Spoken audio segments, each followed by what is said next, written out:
G'day,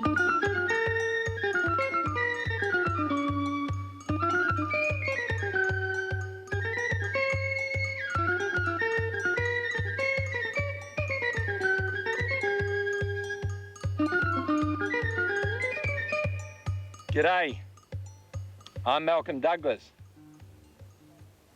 This scene illustrates what this journey is all about. Survival in the outback. One mistake in this country and you're dead. During the summer, the daily temperatures often exceed 50 degrees Celsius, and it's now November, one of the hottest months of the year. And I'm going to travel right across Australia, negotiating some of the most isolated tracks so I can show you many of the survival skills that I've learned in my 30 years travelling the outback. On a long trip, I need a really solid trailer to carry all my extra fuel, extra food, spares, oil, diesel, general gear, and the most important thing, of course, is all my extra water. I've got some of the water in metal containers, and I've got some in very heavy-duty plastic containers. Righto, Boss Bonnie, let's go. Come on.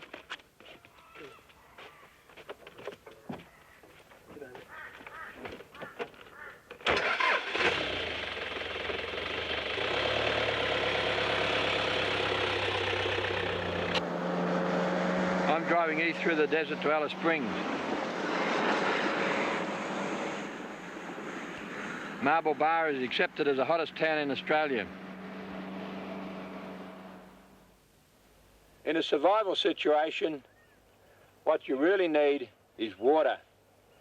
So the first thing I'll do is go out and collect water, and I'll show you a number of ways of collecting water. Then I need fire, and there are a number of ways of making fire. Then I guess after that you need shelter, and if it's possible, you can go out and collect food. But what you really need is water and fire. Even though this acacia bush is growing on top of a very large sand dune, there's still quite a lot of moisture in the foliage. I'm just having a look now. So what we have to do is get this moisture that's in the leaves out, and that is very good water. And this is how you collect the water. Large plastic bags tied over the foliage. Now, you may have heard about this system, but there's a few very important points that you've got to remember. It's important that you tie the top of your bag securely so you get a hothouse effect here, and that forces the foliage to give up its stored water. The water then condenses on the inside of the plastic bag, and it runs down and collects at the bottom. I've tied a piece of wire here, copper wire, and that stops all the rubbish and all the leaves from falling down into my water. The water can run through, but the leaves can't go through, so that stops too much of the rubbish causing this warm water to ferment. Now, unless you're very sure of your plant species, you've got to do what we call the survival taste test, because there may be toxins in the leaves, and that's very important. So what you do is you get about a teaspoon of water for a start, place it in your mouth, leave it for a few minutes, make sure that there's no irritation, no burning. If it's okay, swallow it down and wait about 4 hours. If you feel fine, get a small cup full of water, go through the same process, wait another 4 hours. If you feel fine, well, then you can drink your water. Now, you don't want to take this plastic bag off every time, so what I do, I come out in the bush with meters of plastic hose. So when I tie the bag onto the foliage, I run the hose down into this water, so when I want to collect it, it's just a matter of siphoning it out. Now I've dug a fair-sized hole here in the sand dune, and this is another good way of collecting water, although it probably uses up a fair bit of energy. So if you want to do this, make sure in a survival situation you do it at night or in the cool of the morning. Once I've got my hole dug and I've collected my vegetation, I place all the foliage down in the hole. with all the vegetation in place, I can now place this pot in the centre of the hole, and I've got my piece of tubing so I can siphon out the water later on. All I have to do now is cover this hole with a large sheeting of plastic. Now the plastic's very easy to carry in the bush. So before you go away, just buy some and keep it stored in the vehicle. And we just have to seal that round there, like that. All you need now is a rock, and you place it over the centre of the billy can, and make sure that is the last point on the plastic. So the water will run down the inside of the plastic, hit the last point, and it will dribble down into the billy can. So I'll leave that till the end of the day, and we'll come back and have a look at it. But now I'm going to go off and make some fire. There are a number of ways of making fire in the bush. The first one is where you get your long shaft and a piece of softwood, which I've got here, and you turn it like so. Now, that takes a lot of practice. You've got to be very experienced to do that. So there's an easier way of turning your vertical shaft, and I'll show you. I've made myself a bow. See, just a piece of green timber here that's flexible, and I've run a piece of nylon fishing line from the top to the bottom. I've got a bow. Righto, now what we do is just clean out that hole a little bit more. The secret ingredients, the dry rabbit dung. Drop that in the hole. Righto, now get our grass ready here to catch the embers. Now what you do is you grab your bow and you put a twist in the nylon line like that. So I'm now holding the vertical shaft, and we place it in the hole. Now what I've done is cut myself a piece of timber, and with my knife I've made a hole in the top of it. So that fits over there, and we can hold it, and now we just use the bow to turn the vertical shaft. And this still takes a lot of practice, but it's a lot easier.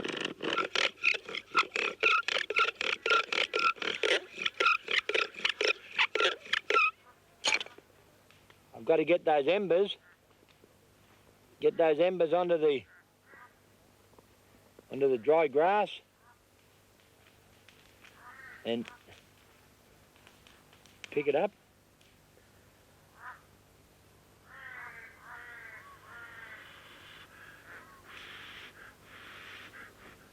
There we are.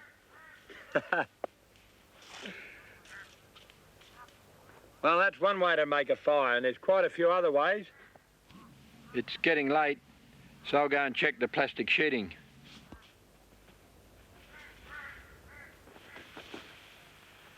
I've had this plastic over the hole now for about 6 hours, and I could leave it for another 24 hours, but let's just have a look and see how much water that we've gathered. So it's just a matter of pulling the plastic back, and I don't want to get it in my water. Now, okay, there's quite a lot there. Normally, if I wanted to keep it working, I would siphon this water out, but we'll just have a look how much I've got. There's quite a bit there. There's about 2 large cupfuls. That's not too bad in 6 hours. So if you had 2 or 3 of these holes working and about 10 foliage bags, it would probably give you just enough water to sustain life, because on a very hot day, you need a minimum of 5 litres of water just to keep going.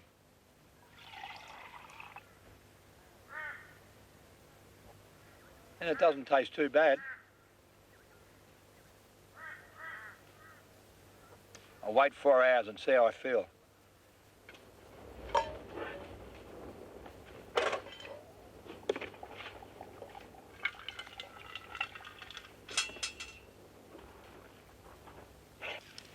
Now there's one other way of making a fire. It's very quick, it's very easy, providing you've got your vehicle nearby. Now, just get our dry grass and kindling ready. Now it's just a matter of getting the battery from under the bonnet or with the Land Rover under the front seat. Now, just put the battery down there. Now, all you need is a bit of wire or plenty of tools and short across the terminals. And of course you need a little bit of fuel. This is petrol that I'm using for our generator. Just get rid of that right over there, of course. Now just take our little bit of wire onto the positive. Just hold the rag with the petrol on it right there and just short it on the, and there we are. Get the battery out of the way. Instant fire. Now you can rub wood together, you can use your battery out of your car. But one of the most reliable ways of making a fire out in the bush is right here in my little billy can.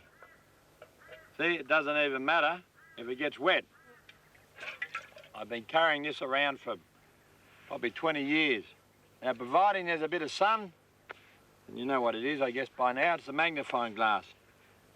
Just look after it, and if you haven't got one in the bush and you've got a camera and you're really desperate, well, you can always take the lens out of your camera and use that to start a fire. And this works very efficiently and very quickly. See, I just hold it there, concentrate the sun's rays, and it's smoking well already.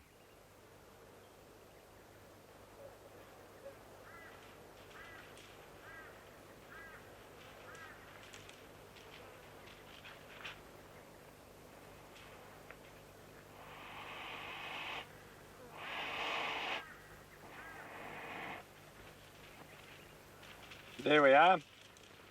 So, when you go out in the bush, make sure you take your little magnifying glass.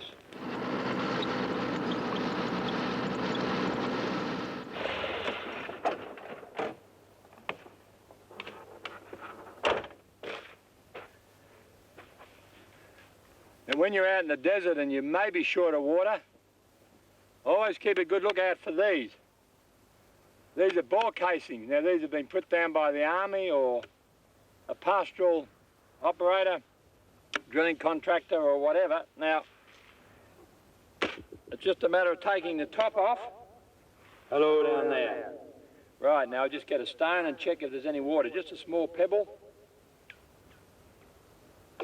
Bang.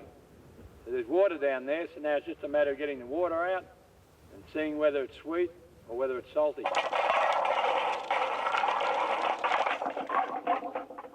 There she is, water. Here we are. Got a good bite down there. You can see there's water. It's certainly not salty. It's like fresh mountain water. It's beautifully sweet, no salt in it whatsoever. So watch out for these. These boars could save your life out here.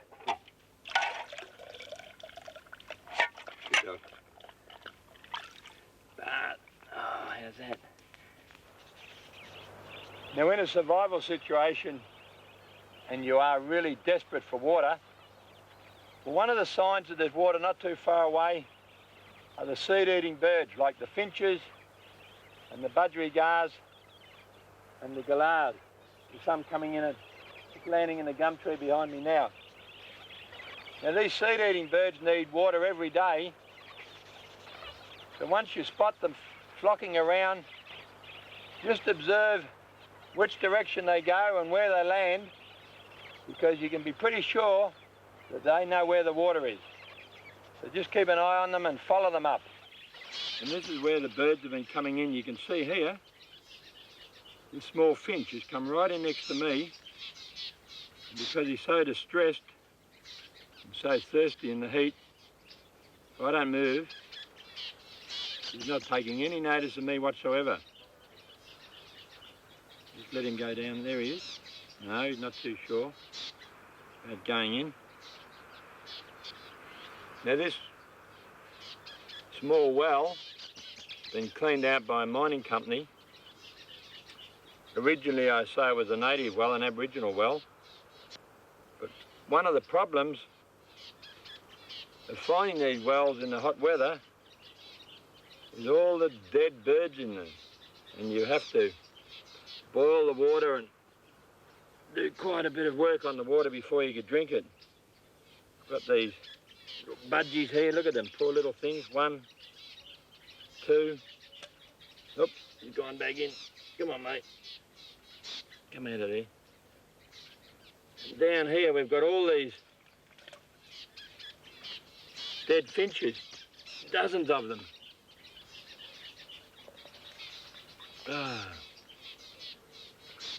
I don't think these little blokes have got any chance. They've bred very late in the year. It's going to be well over 50 degrees today. Every day it's over 50 degrees. In fact, last night at midnight it was still about 35, 36. Anyway, I'll clean out all these dead birds and put a few sticks down here for some of the mates.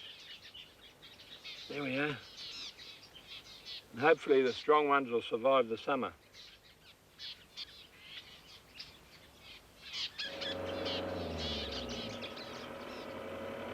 I'm now heading for Kirakara, one of the remotest Aboriginal communities in Australia. I want to call in and see my old mate, Jabanati. Hello, Jabanati.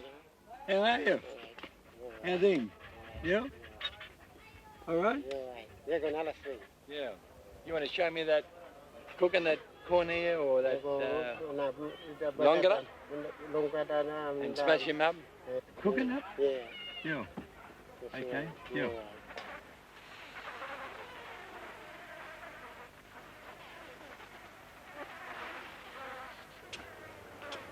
Now, of all the animals that the Penabe hunt, all the Aboriginal people in the desert hunt, the easiest one for a European to find in a survival situation is the goanna. You can find the hole, and if it's a fresh hole, you can see where the goanna's been digging, and you can see the track. Hey, Jabanati? Yeah. This is the track. Yo. You hey. Come up here. Now he's used a spear to prod around, and he found where, got the spear, they do a lot of prodding like this, where it's hard, and where it's soft, as you know, that there's a good chance that he's located the burrow, because the goanna won't be at the front here. He could be close up, or he could be metres away. You got him? Yeah. You got him? Yo. He's got him already. Now, when you put your hand down a goanna hole, don't be deterred.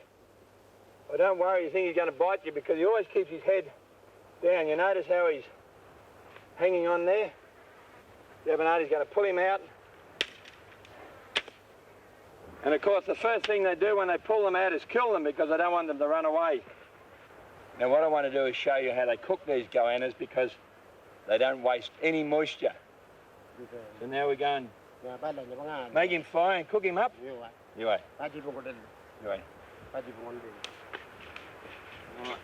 Now what Jabanati's going to do is make a fire the traditional way to cook the goanna.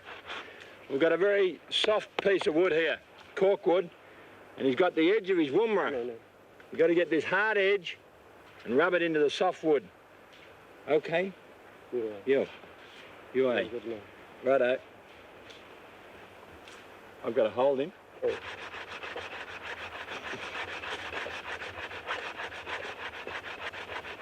He's smoking away. You can see that there. Righto, now we tip it onto the dry grass. That's him. That's him. Hold him up. Now it's just a matter of holding it there for a few seconds. You can see it smoking there really well. Yeah. There he is.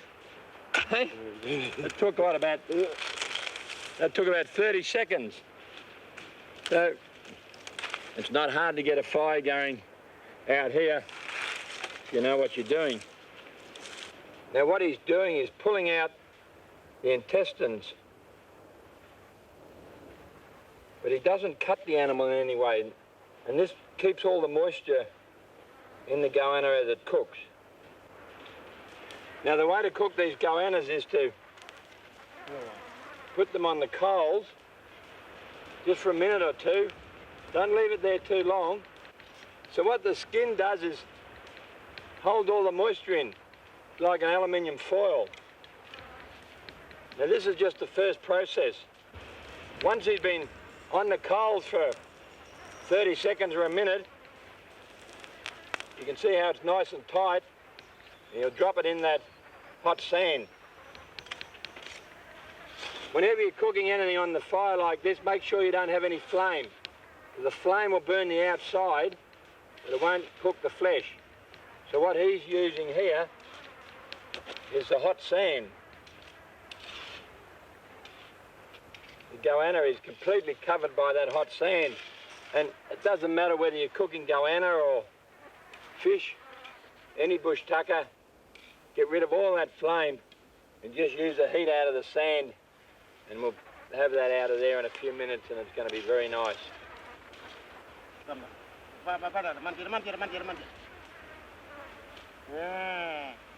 The Aboriginal people never overcook their food. It's only been in there for about 3 or 4 minutes, and you can see how that skin has kept all the juices in, and as I said earlier, it's like an aluminium foil. It's pretty hot. Clean him off. And this is very important because he doesn't want to waste any of the juices around the last of the guts there. Now, just before you go, Jabanati, oh, he wants to get that hot juice out. He's drunk half of it, see in here, all that juice? And that's the reason you've got to be very careful that you don't break the skin as you cook it and you don't overcook it. Because in a survival situation, that moisture can give you a lot of energy. I'm not going to get any of this goanna. What about me? This poor gut out. No, this tail part. Now, break him open. Now I can skin it. Now, this meat is full of juice. You can see how white it is. Look, beautiful. You don't want to kill these things unless you really have to, because most of them are protected, but if you're desperate for feed, I'm sure no one would mind if you grabbed yourself a goanna or two. Don't worry about what it looks like, because it tastes really good. Bala. Bala. It's actually more moist than young chicken, and it's quite a bit sweeter. You can see that beautiful meat there, look.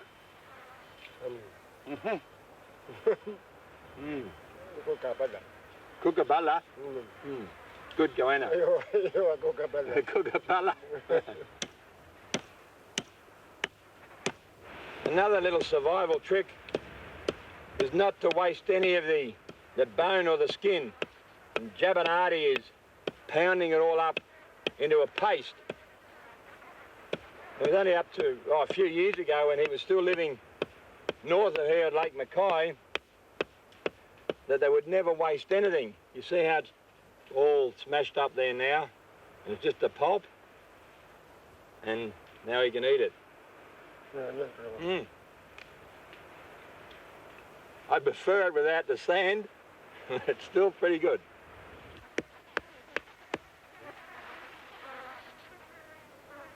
You're eating.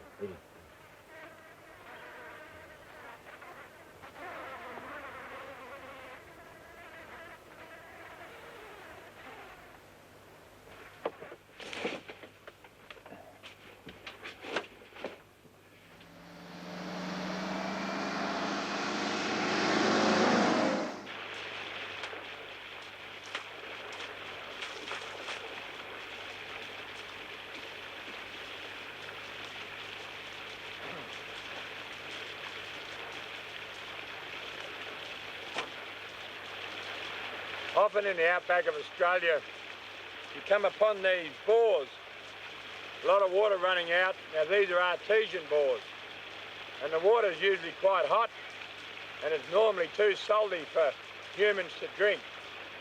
So what I have to do is convert this salty water into water that I can drink.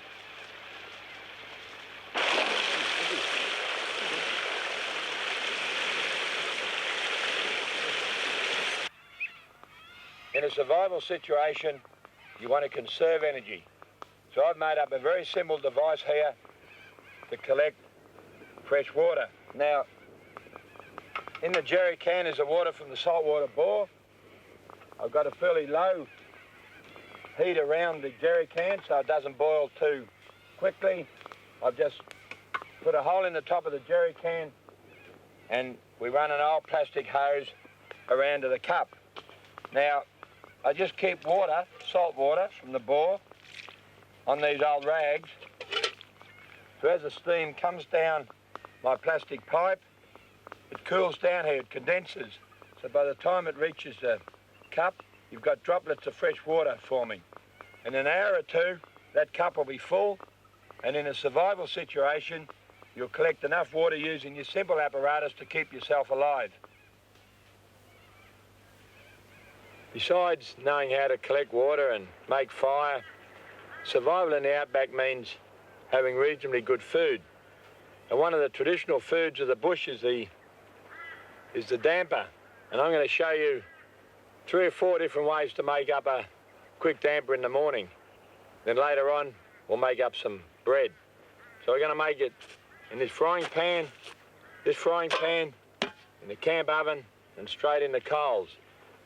Now you can either use plain flour or you can use self-raising flour. So the first one I'm going to use is the self-raising flour. I'm not going to make big dampers, I'm just going to make small ones for say 2 people. Righto, just the flour and the water. You can use baking powder in the plain flour, just a touch of salt, and you can also use powdered milk if you wish. In a few minutes, just poking and kneading it, it dries out. You can rub all this flour off your fingers. There we are. Now, just dry flour on both sides of it. And there it is.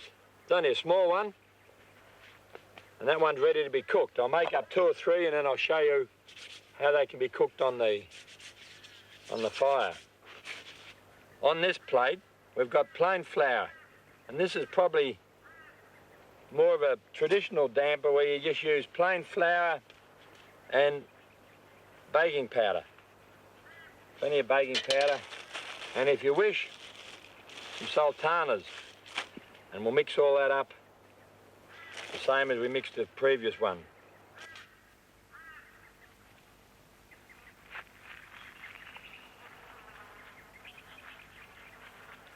Now I've made up the mixtures for the 4 different types of damper here in front of me. The first one I'm going to cook is the one in the camp oven. Now I've dug myself a hole and, oops, what I'll do is that's a bit hot, get that camp oven down in the hole, just put a few coals in, drop your damper in, there we are, a hot lid, put the lid on, and hot sand around it, a couple of coals on the top, and that one will cook in there. Now the other 3, slightly different.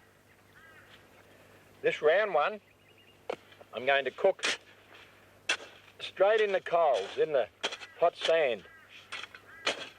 Make a bit of a hole, just drop it in there and cover it over. Cover it over with the hot sand. Make sure you've got no flame around it. Now, the second one,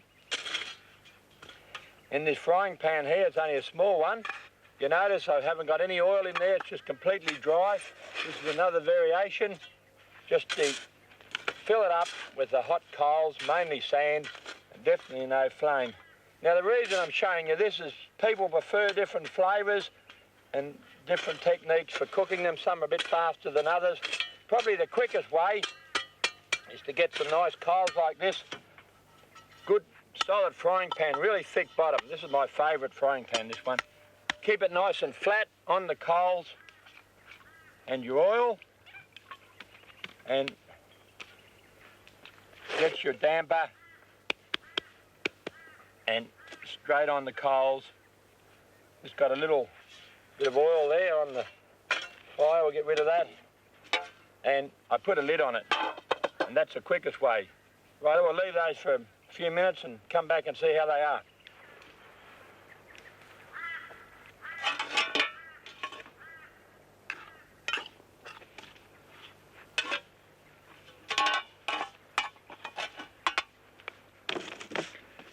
I'm just making up some bread while the damper is cooking on the coals there.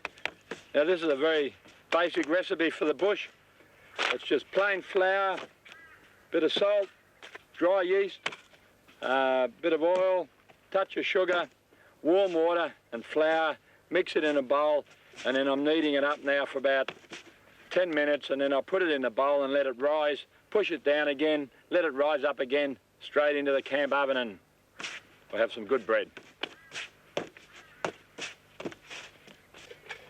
Now this one that we cooked in the dry frying pan is a little bit overdone because it was only small, but what's interesting, as soon as you take it out of the hot sand and ash, it all just falls off, so then it's quite clean, and there it is. Or if you like a hard damper, that's great.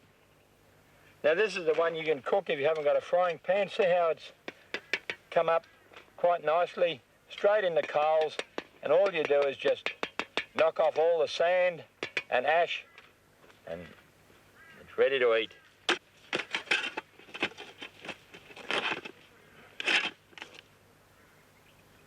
This one was cooked in the oil, and it'll have quite a distinct taste, and of course it's got quite a different colour. Put him over there next to the other one. Now the last one was the plain flour and baking powder in the camp oven, and it's probably the best of all because you've got the most controlled heat. There we are, isn't that beautiful? Now just grab a plate, put him on there, I'll break him open. Not too bad, very hot. Aha! Look at that. And I'll just have a look inside this one while I'm here, the one that was cooked in the coals. See? Very acceptable. So there's your 4 different types of damper, and they all taste pretty good. Now this is always the exciting part.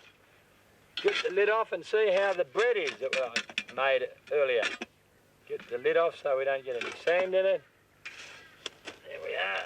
Pull it out. Pop it over there. Looks pretty good.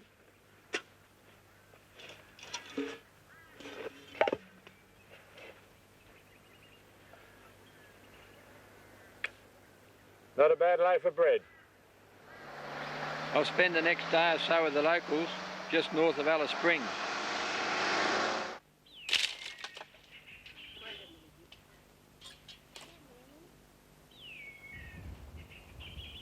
One of the most intriguing and interesting bush foods in Central Australia is the honey ant.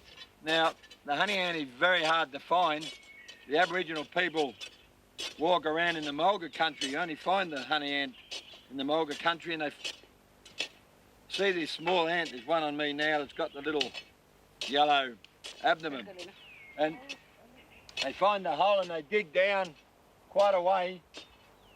Because it's a dry season, very little rain, they're going down a long way, and I think she's just about located the first of these ants. She's down about 1 metre. You find any? Yeah. The honey ants spend all their life suspended from the ceiling in chambers right down in the ground there. And the workers, they gather a honeydew from a scaled insect, and they take it down and they feed it to the honey ants. Now this guarantees a supply of food for the colony in times of drought. In other words, the colony can milk the honey ants and get a meal in a poor season. They are so sweet, I don't think I could eat more than about half a dozen of these. First 2 or 3 are really beautiful. You can see how hard these people have to work.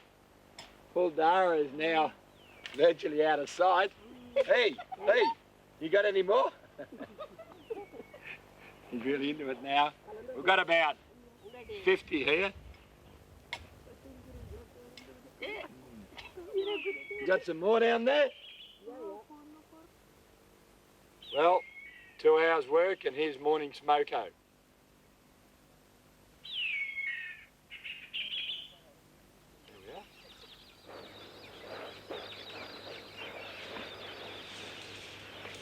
I've just been driving along this dry creek bed and I noticed this grass.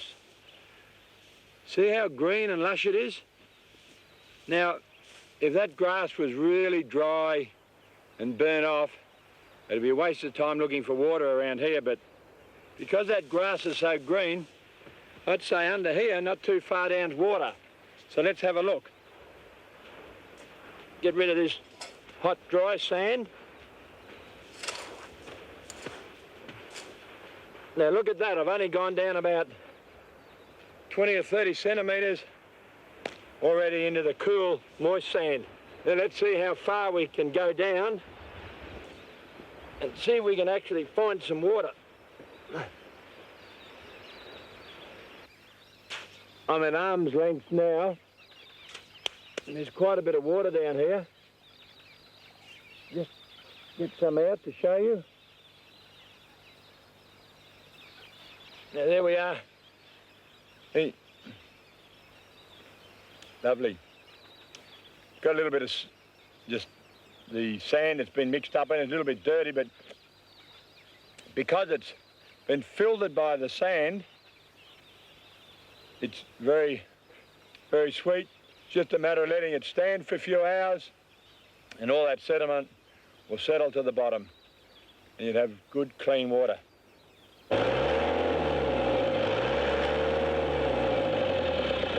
This often happens when you get in a sand bog.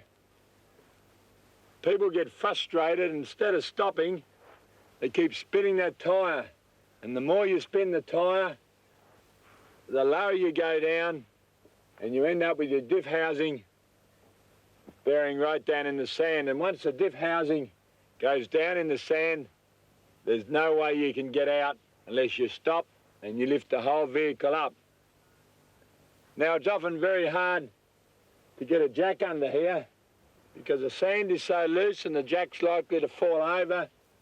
And I've gone down so far now that I can't get a jack under there. But I can use this. And this is quite an intriguing piece of equipment. I run that hose around to the exhaust and I get this bag. It's called a power jack. I get this under a firm spot and I'm going to lift that vehicle right up out of the sand. Now that the bag's in position, it's just a matter of using the exhaust gases to lift the vehicle out of the sand bog. So I just idle it.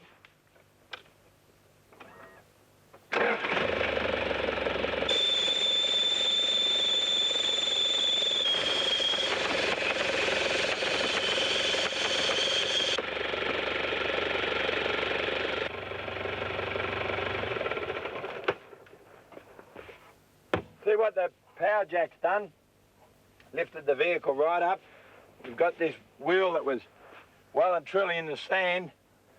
Is now 30 centimetres out of the sand, so all I have to do is pack some branches or wood or matting, whatever I can find under there, let it down and keep moving.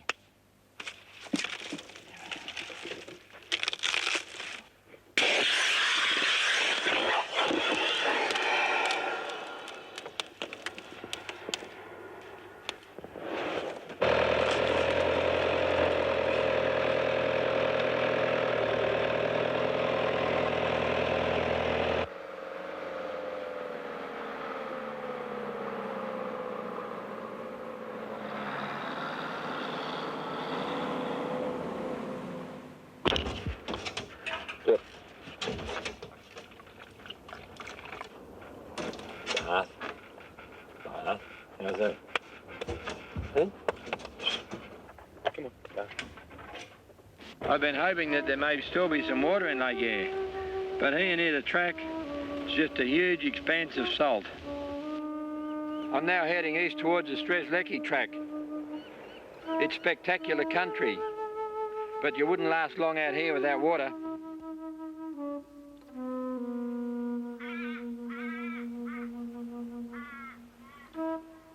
If you do end up stuck in the bush at night, don't sit around and get cold, because that's the worst thing. If it's possible, light a few small fires, because it's better to have the heat right round you rather than one big fire in front of you. The other thing is that if it's possible, dig yourself a hole below ground level. So as the winds come up at night, you're below the wind, and that'll stop the chill factor. Also, some good shelter behind you as a windbreak. If you haven't got a natural windbreak, make yourself a windbreak.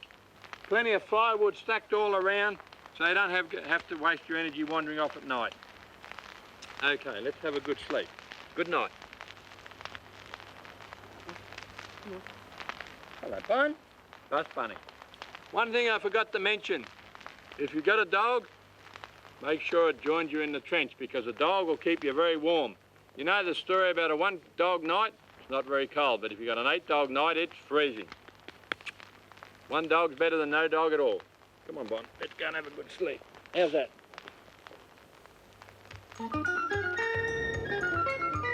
In part 2 of Survival in the Outback with Malcolm Douglas, the journey continues into South Australia, where heavy rains test Malcolm's survival skills.